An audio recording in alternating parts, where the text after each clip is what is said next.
Childs is a medical medium, a healer, a reflexologist, aromatherapist, and a psychic surgeon, and that's not all. I got a chance to speak to him last week. Well, it's really just great to have you here to share some of your amazing experience with the world. And because you do such amazing healing work and such a variety of healing work, so I'm going to ask you about that. But before I get to that, I just want to ask you one or two things about kind of where you're coming from. I mean, the thing that obviously I think is perhaps people might be even wondering is if your healing work is related to your disability blindness. So I wanted to ask you about that. Were you born blind, or did that happen sometime in your life? Well, I'm 41 and I was born blind. To all intents and purposes, I was born 3 months prem. Mm-hmm. So I was born at 26 weeks. But I think, like me, a lot of people might be thinking, isn't it true that blind people often have enhanced other senses or extra senses? Do you think that's true? That is definitely true. Is it? Definitely. But it doesn't have any bearing on my work as such. I have this gift, and not all blind people have these gifts.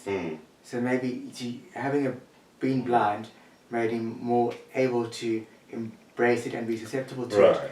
But it's a gift that I've been given. So at what age did you become aware that you had healing gifts or some kind of psychic gifts? What was it? Well, when I could talk, I wanted to be a doctor. And I always wanted to be a doctor since I could talk and used to care for patients and all these things. But when I was a teenager, when I was 18, I started becoming aware that I had a gift of healing, and I started treating people at school and used aromatherapy oils and a medical bag and this and that. And then I left school in standard 7 and I didn't matriculate because my cerebral palsy hampered my education. Mm-hmm. I wasn't educated in the oral medium and they couldn't accommodate me. Then I studied therapeutic aromatherapy and reflexology, and I fell in love with complementary medicine, and I never looked back. And now I have a passion for complementary and medicine and allopathic medicine. The medicine and the healing, but what about the diagnosis? I mean, you're interested in healing, you're following your own path from quite an early age, but did you pick up that people needed healing, or did people approach you? Yes, people approached me and they gravitated towards me. I've always reached out to people and offered my help and services. But when I was 18, I went to America and had a Native American ceremony, and then became aware of my third eye vision and started seeing into the body. And did they open up your third eye? Did they do something to that? Actually, it happened just before the ceremony. Actually, when I was in South Africa, I didn't understand it. I was still studying as an aromatherapy student when I was about 18, 19, and then I went to America. Then I had the Native American ceremony. Then it opened up even more so. Then my third eye opened and I started seeing to the body, and I started suddenly being able to do psychic surgery, but only did a few patients, didn't know much about it. And then within 3 years I heard the term medical intuitive and psychic surgeon. That's when I realized what I was and made it mine as such. So I just want to ask you, can you tell us what a psychic surgeon is? Well, I'm a medical intuitive, or as the term goes now, medical medium. So I'm a medical medium and psychic surgeon. So as a psychic surgeon conjures up visions of knives and blood. Yeah. But I imagine it's not that. So what's surgery about it? Well, I do psychic surgery. I say it's not actual surgery, but it's very similar to actual surgery because it's energetic surgery. Okay. I use a blunt kitchen knife, and I use a blunt scalpel, but I don't cut the body open. It's energetic. So you're using it almost to focus your healing energy? Yes. And I use it on the body to access the energy. Do they feel something? Yes. I make incisions without cutting you open. So do you have a psychic anesthetic for them? I do. It sounds a little scary. I do. Wow. I have psychic anesthetic, which I administer by a ET tube and a psychic IV. and then I do surgery on them, and then they rest for 24 hours afterwards, and I give them analgesia and pain relief, and post-surgical fluid replacements, coconut water and blessed water. So, and what kind of problems can you heal in that way? I can treat anything. Hmm. So, for example, my areas fields of interest, areas of specialization, or as the term also goes, fields of interest, are trauma medicine, Right. physical trauma, traumatic injuries, and emotional trauma, right? Palliative care, in terms of cancer, HIV, and other terminal illnesses, right? And post-surgical healing, and pain management, and analgesia. But I can treat anything. I've treated dementia, I've treated arthritis, I've treated depression. I can treat anything that comes through my doors in my practice. So, I'd imagine that if you're treating pain or some physical thing, people walk out the door feeling better. But things like dementia and emotional illnesses, is that an ongoing treatment or? Everything's an ongoing treatment, Okay. ongoing process. And of course, some patients heal and others don't. Sure. Which is, often people don't realize that's the case with all kinds of medicine. Yes. And often, I don't know if you find this, I find this as an astrologer. As an astrologer, if you make one wrong prediction, but 92 right ones, Right. so everyone goes for the wrong prediction and says, therefore, astrology is nonsense. Exactly. Do you find that? Like, yes. No matter who you do heal, they focus on the ones you don't in order to criticize. Exactly. Or they say to me, you diagnosed me so effectively, but you haven't healed me. And I say to them, well, you didn't participate emotionally. So one of the critical things is that you have some emotional participation and some emotional acknowledgement of your emotional issues. And then also you need to be willing to release the emotional charge associated with the illness. Right. And then you have to at least have an element of faith and trust that it will heal. Which, I think is still true even for physical medicine. Yes, exactly. Which a lot of the reason why people don't heal is because they don't engage emotionally and they don't let go of the illness. And they don't adhere to protocols. Yeah. So, you suffer from the same problem that any doctor does, that people decide you're a magician, it's magic, it's going to work 100% of the time and it's your fault when it doesn't. Doesn't, exactly. My mother had ovarian cancer and precancerous cells beforehand, and I scanned her and saw it 2 years beforehand. She went to a gynae, the transvaginal ultrasound didn't pick it up, and then 2 years later she went to another gynecologist, and I told that gynecologist that I had seen some gynecological problems and reproductive disorders, and she scanned my mother, and then I told her exactly what I saw, and then she scanned my mother, and then she told me that her scan and my scan concurred. So when I see patients, I always say to them, this is what we need to rule out, not a categorical diagnosis, and let's refer you for medical tests to ensure what's physical and what's not.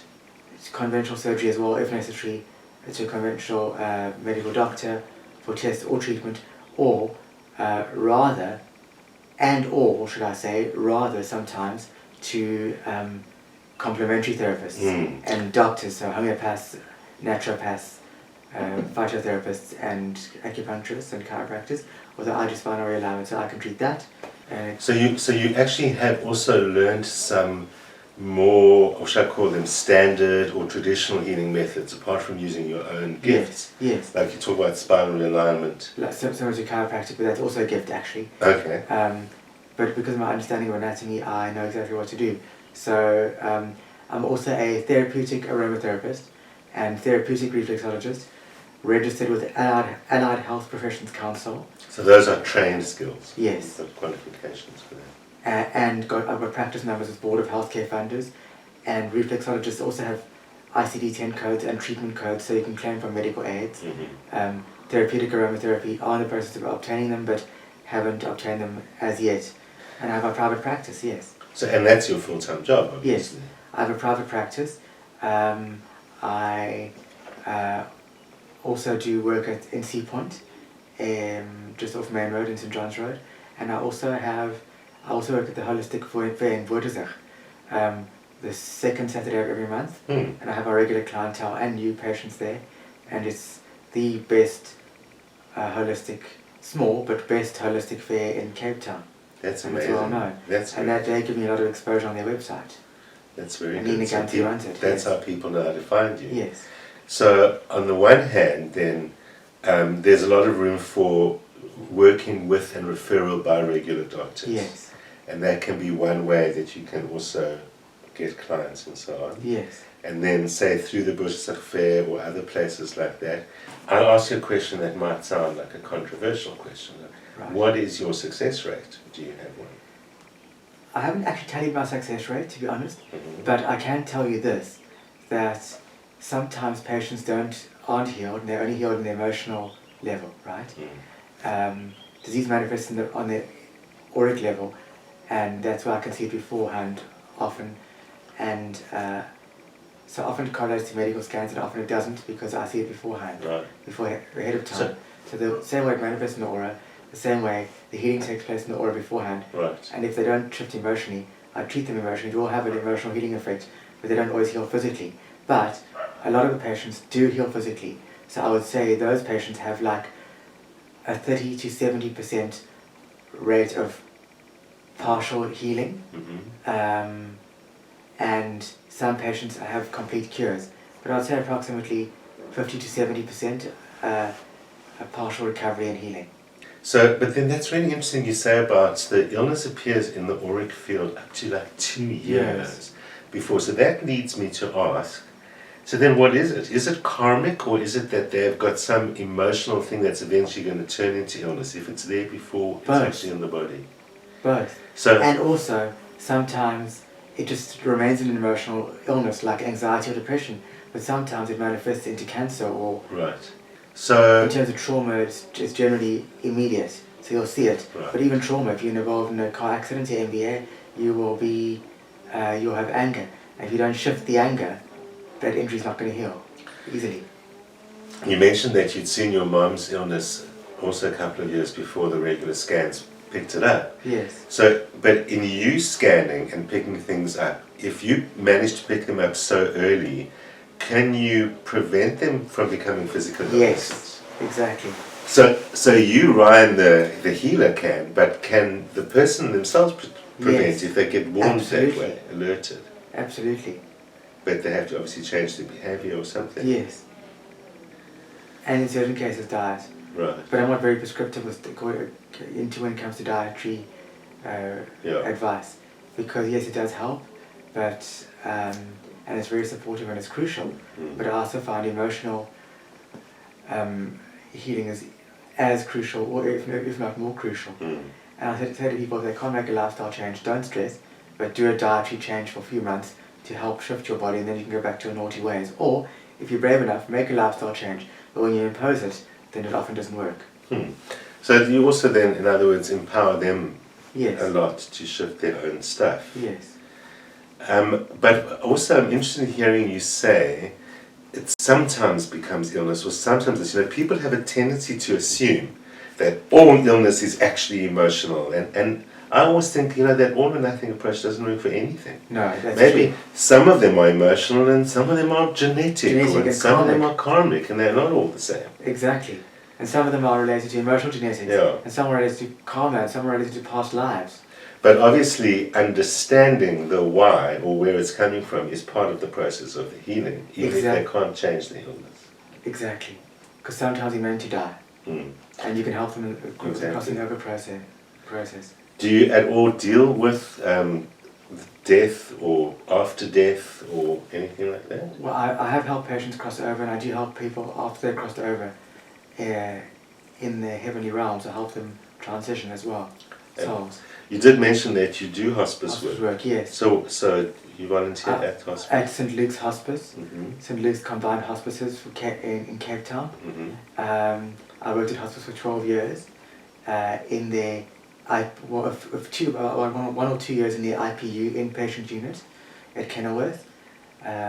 Hospice currently has 2 IPUs. one in Kenilworth and one at Little Abantu, called Little Abantu in Khayelitsha, and that's their TB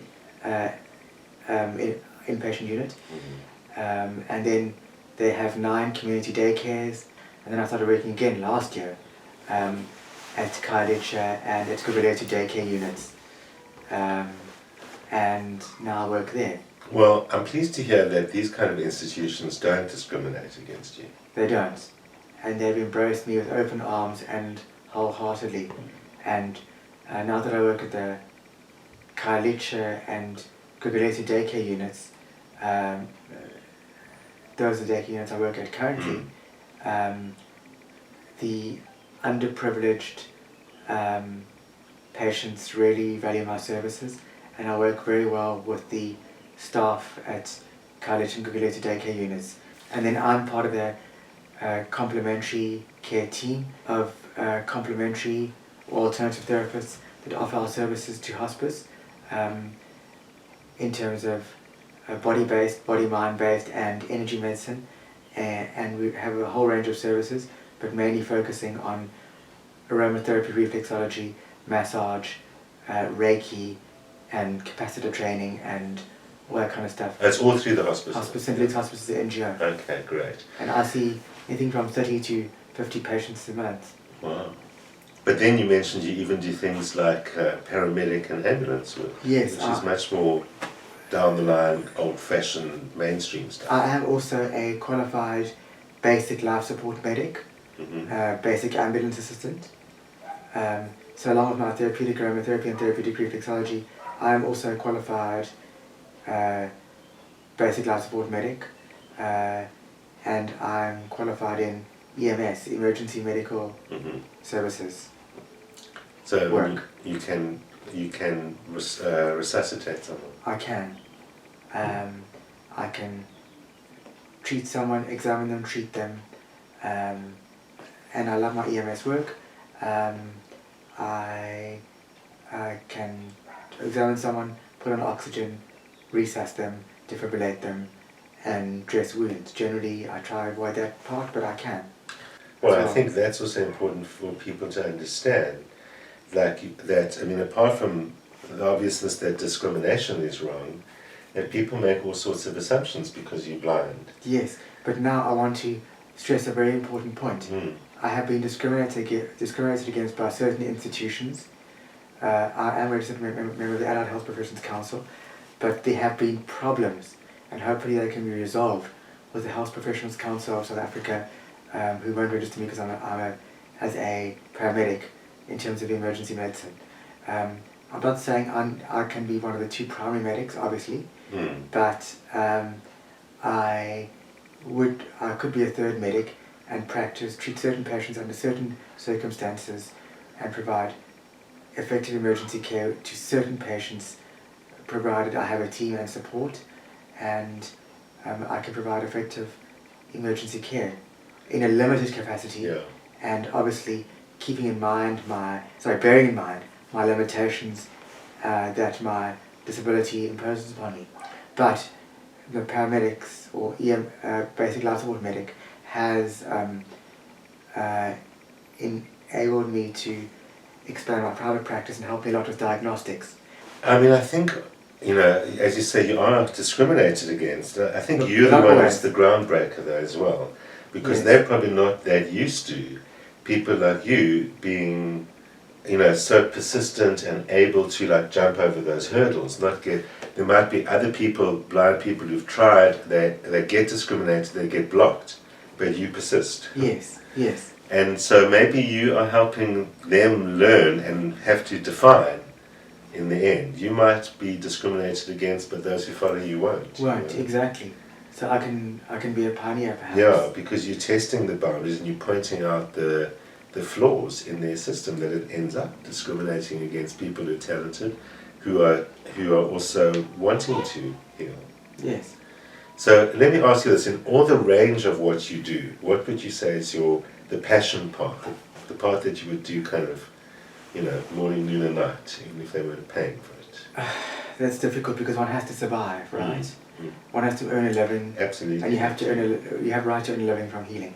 Yeah. But if I had to choose, it's so difficult because I love them all equally. Perhaps emergency medicine gives me a bit more of an adrenaline rush. So to be honest, that has an edge, but only in terms of that. Only in terms of that adrenaline rush, which I love experiencing. But in terms of my passion for healing, they are all equal, as it were. But if I had to single out two, EMS work, paramedics, and psychic surgery and medical medium scanning. Right. Because I love being a surgeon, as a psychic surgeon, and doing surgery. It's very fulfilling, and also gives me a bit of an adrenaline rush and satisfaction. But to be honest, combining complementary medicine, conventional medicine, using all modalities together, like I have occasionally at hospice had to do, that is where I would ultimately like to be. But if I had to choose two, then psychic surgery and EMS work. But I mean, I can hear that obviously your job does give you a lot of satisfaction. In all aspects. There's a lot of meaning in it, and Yes. there's a lot of reward in it. Yes. There have been various EMS institutions in Cape Town that have discriminated against me, but not all. But I'd like to highlight Medics in Motion because they interviewed me recently. They haven't gotten back to me, but they're an events medical company, and they do medical standbys and events. They're just very open to me, okay? But then also, GuardMed in Port Elizabeth, GuardMed private ambulance service, they had me on their, I did an ambulance shift with Metro Ambulance in Cape Town in 2015, but since then I worked with GuardMed, the private ambulance service in Port Elizabeth. They encompass disabled medics, and I did a response car shift with them in January this year, 2019, working on the paramedic response car, and I've subsequently done 2 control room shifts, working in the control room and dispatching ambulances as well with them. And they encompass and embrace disabled medics. They are willing to give us a chance and aren't discriminatory. And I'd just like to point out that the liability I signed with them covered me as a person. So if I was injured in the GuardMed vehicle, it covered me in my personal capacity. But because they had me for a ride-along shift or observer shift, utilising my Allied Health Professions Council qualifications. So, utilising that, I was able to work on the vehicle, supervised by a paramedic, and assisted in assessing and treating patients with those qualifications under the banner of Allied Health Professions Council registration, whilst having both training in both. Yeah. And also, very crucially, obtaining patient consent, because that is the golden rule. Yes. I mean, what is encouraging about what you're saying is that there are a lot of people in the private sector who are willing to open their doors, understand that they mustn't discriminate, and understand that there are ways to work with you and other people who have so-called disabilities that make them valuable and useful workers for their companies. And also, I also want to get involved with primary healthcare, so involved in primary healthcare clinics, or work in a hospital. Well, that was my next and final question, is like, so where to from here? Well, my dream has always been to have a complementary ward in a hospital, so to practice alternative medicine in a hospital, and then maybe also have complementary medicine in the normal wards as well. But I've come up against stumbling blocks, so I've tried to volunteer as a medic and a complementary therapist in primary healthcare clinics. I've approached hospitals and clinics but have been unsuccessful so far. Perhaps a clinic like Shawka, the UCT clinic, or another primary healthcare clinic would be willing to utilise my services. Or maybe we could just start a clinic as a whole, on its own. So a new standalone primary healthcare clinic for starters, from the get-go, having allopathic medicine and complementary medicine, offering both services and working side by side. And you can contact Ryan via the Buddhist Holistic Affair website and on this WhatsApp and this email address. And if you're in the Johannesburg, Midrand, Pretoria area, come see me. I will be talking at the Lakini Body Mind Spirit Festival in Joburg this weekend. It's going to be exciting with great speakers and stalls and people, and I'll be filming and making a show about it that you'll see here next week. See you there.